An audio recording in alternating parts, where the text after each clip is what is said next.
Welcome to Penrose Learning, where we make understanding easy. In this video, I will explain how to use the WordPress block editor. We'll start by understanding the fundamental concept. Everything is a block. Whether you're adding text, an image, or a video, you'll be working with individual, self-contained blocks.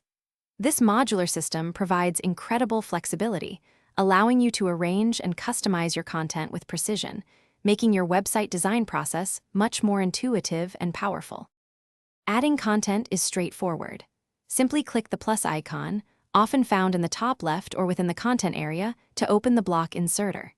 Here, you can search for specific blocks like paragraph or image, or explore categories. Once added, blocks are incredibly flexible. You can effortlessly drag and drop them to reorder your content, and each block comes with its own toolbar for quick adjustments, giving you complete control over your layout.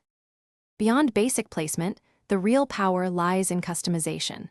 Select any block, and you'll see its specific settings appear in the right-hand sidebar. Here, you can adjust everything from text size and color to background images and padding.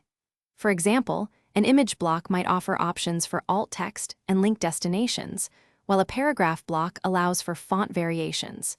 These detailed controls empower you to perfectly tailor each element of your page.